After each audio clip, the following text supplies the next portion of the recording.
감사합니다. Thank you, but you need this because despite the Kim in my name, I don't speak Korean. Thank you very much.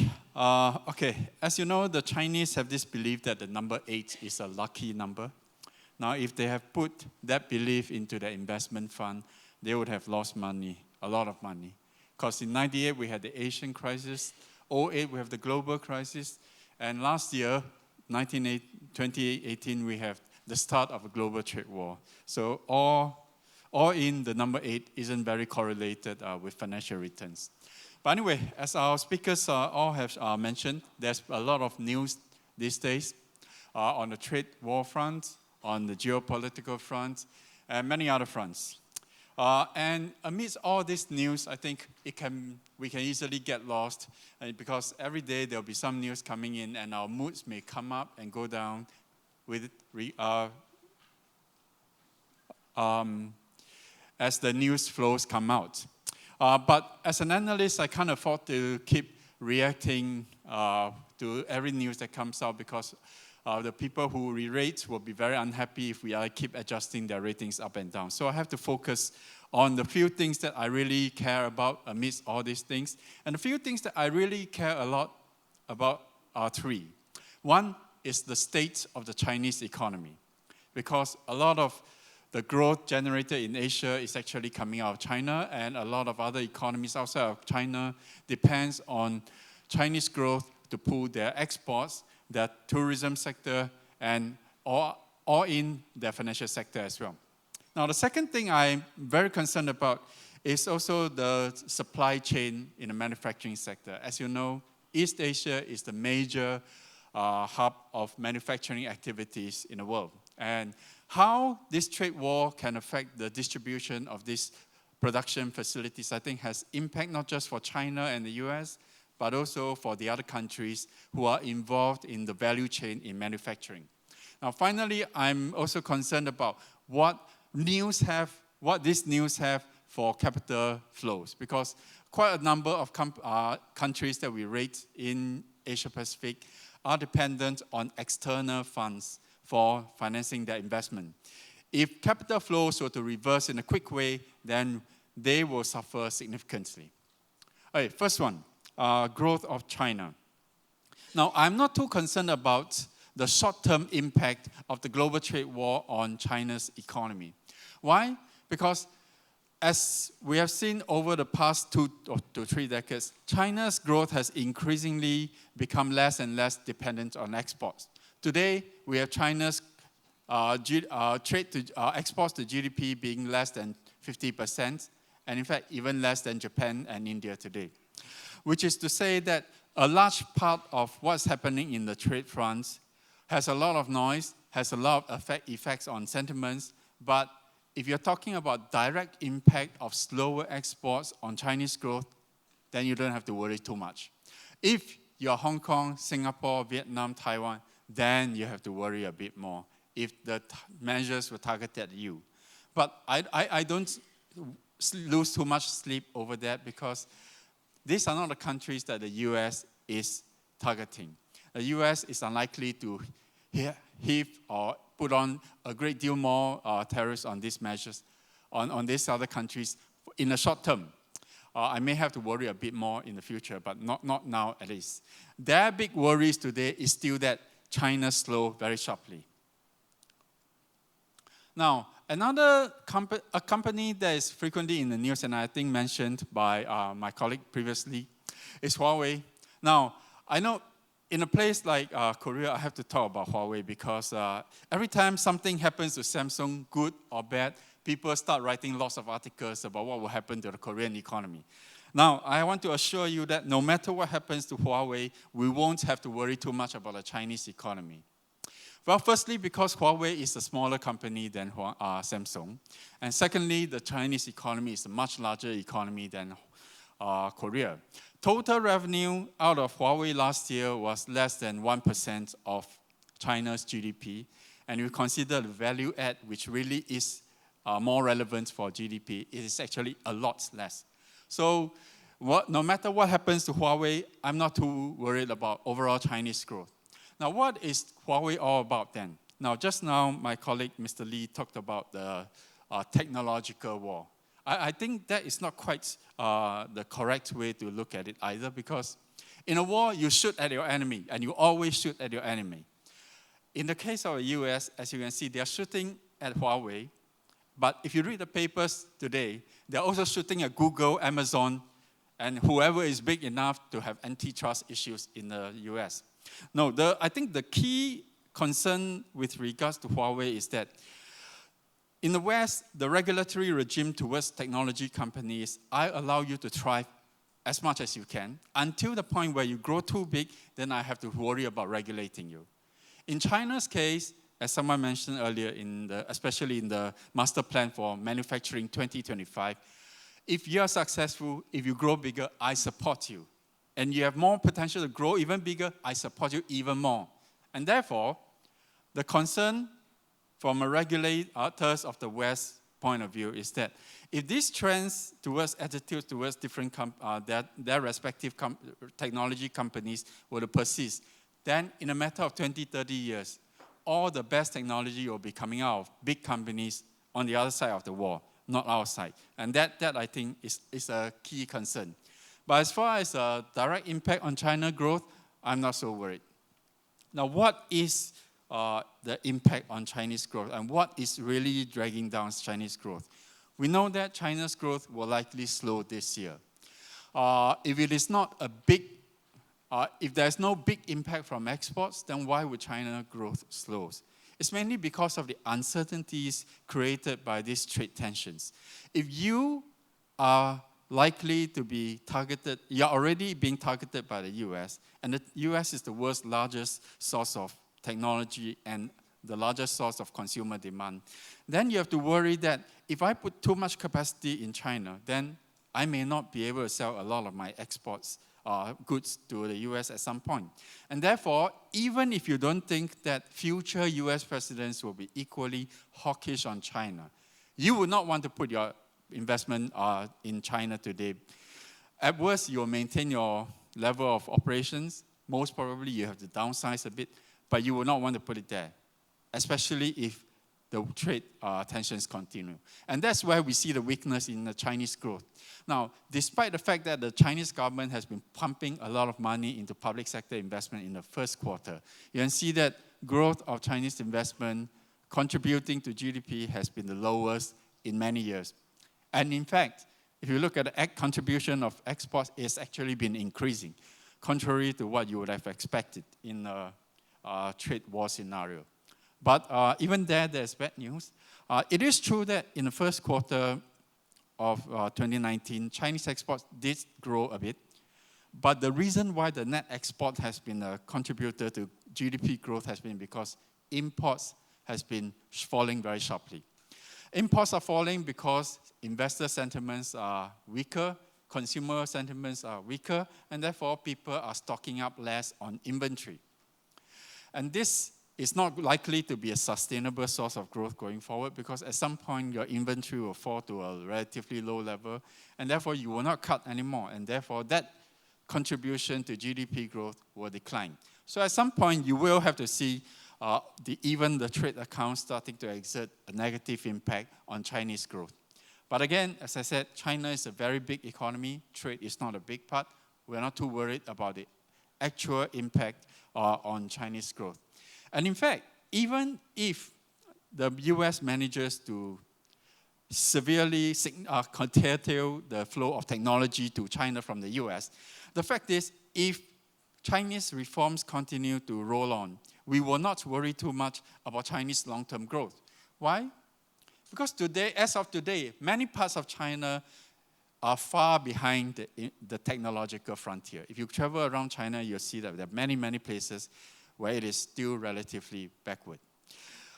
If China were to continue with its reform program and make all these backward regions more productive and grow faster, even without pushing the technological frontier rapidly as before, they will still be able to generate quite a lot of growth. So this again, is something that you don't have to worry about. As for the most important thing is probably the Chinese attitude towards reforms. Now, this is why this indicator is something that I look at. Because in the past, whenever growth slows for whatever reason, the Chinese do one thing very well. They push credit into the economy, the local governments use it to invest, and quickly you get growth back up. But when you have this kind of growth, when you have such ease with which you can manage the growth in the economy, there is very little incentive for you to try to pursue reforms. You will just keep doing the easy thing over and over again. Which is why this overall credit growth in China is something that I watch very closely, because if we see a very sharp rebound in Chinese overall credit growth, it just means that, yes, growth will be stable and relatively healthy looking for the short term, but you will not see much reforms. And if you don't see much reforms, then in the future, you really have to worry about if the Chinese economy can no longer participate in trade and technological improvements, how are they going to find the growth? Now, another thing that as I mentioned, I'm concerned about is the distribution of productive capacity in the manufacturing sector. Now, a lot of countries say, oh, well, China and US are fighting a trade war. But as long as the two of them don't collapse and deal themselves so much damage that the global economy starts slowing down sharply, I can benefit. I can benefit because some of these investments that would otherwise have been in China or elsewhere would flow to me. Now, these two slides I will show you are the top 12 exports out of China to the US. And all of these, you can see that there are many other countries who also produce the same thing. Now, the way I look at it, if you are already a big producer of this kind of things that China is making, even if China is producing a lot more than you, it shows that you have the capacity to do it. So if we don't invest in China, maybe we will invest in the second largest producer and the third largest producer and so on, because they have proven their ability to be able to produce these kind of things to export to the US.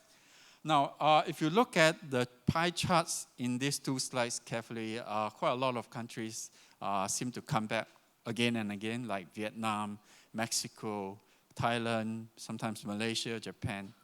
And actually today, a Japanese investment bank came out with a very thick report that reports on who will benefit most from this trade war. And apparently, Vietnam is by far the largest winner, and then Taiwan and so on. I would caution against that kind of analysis. Now, as you can see, apart from China, today, the US is also putting on tariffs against various other countries.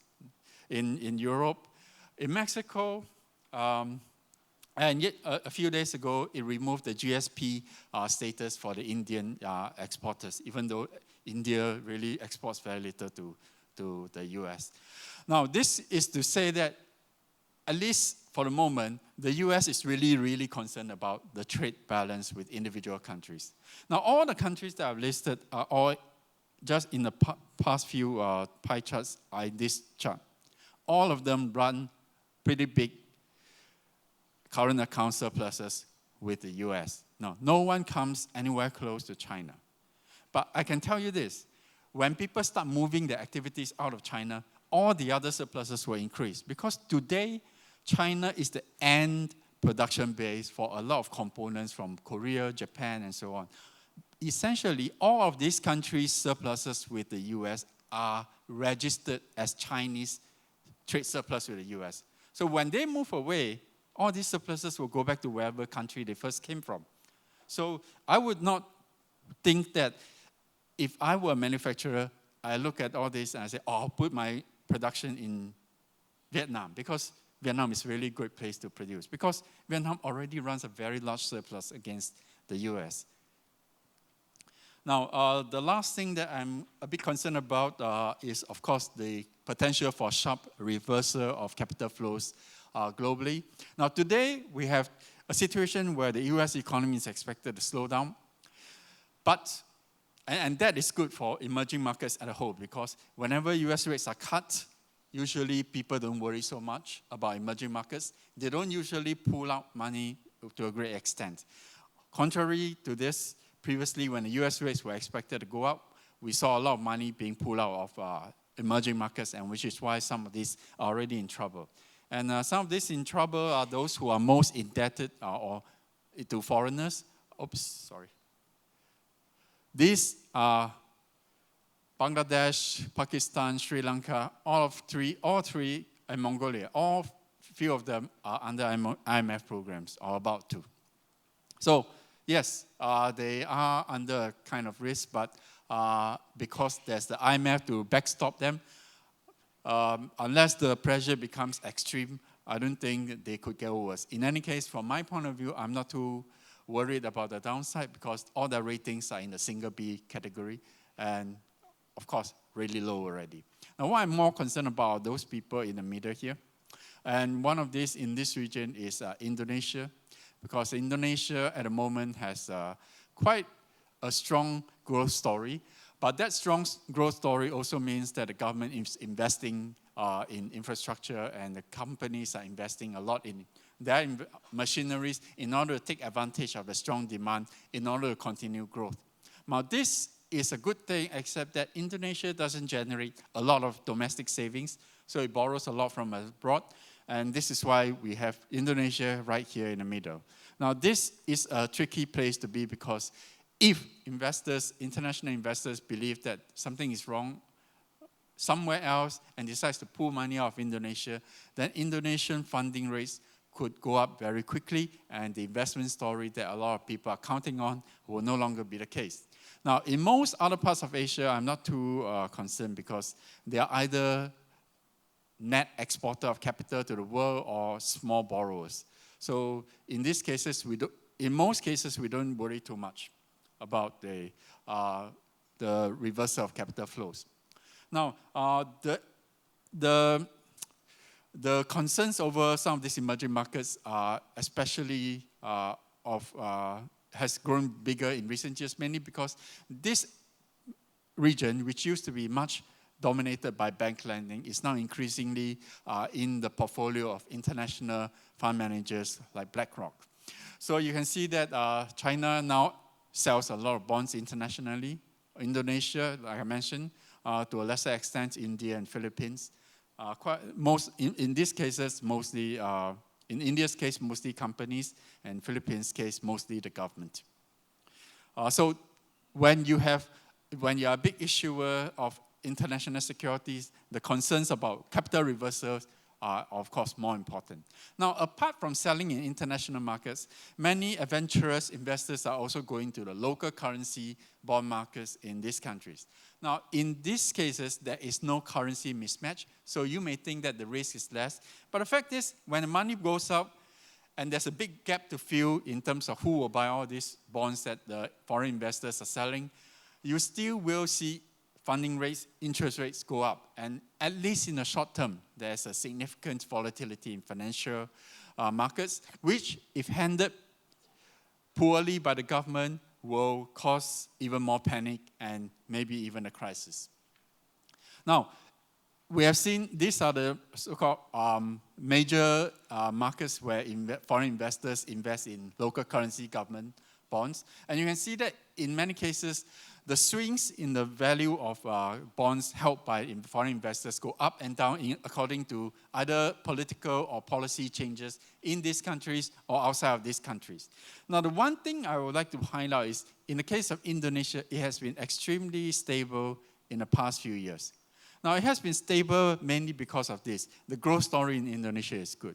But I think more importantly, the fiscal and monetary policy makers in the country has been very proactive in trying to address the risk posed by foreign investors. So despite the fact that last year was a pre-election year, they continued to narrow the budget deficit, they continued to raise interest rates, and these actions in the face of a political challenge in early this year, I think has left some mark in foreign investors' mind and has increased the confidence that foreign investors have in Indonesia. And therefore, today, we are not too concerned about the fact that Indonesia continues to rely on external funding because we think that the policy environment is pretty good and has the trust of foreign investors. And therefore, recently, we had upgraded the sovereign rating instead of downgraded. And with that, I want to leave you with this. Now, things may look rather negative right now and bleak, but the fact is we are still living in the most high growth region by far in the world. And for that, I think we should smile a little even as we contemplate all the challenges that we see. Thank you very much. 네, eng Tan 선임의 방송 감사합니다.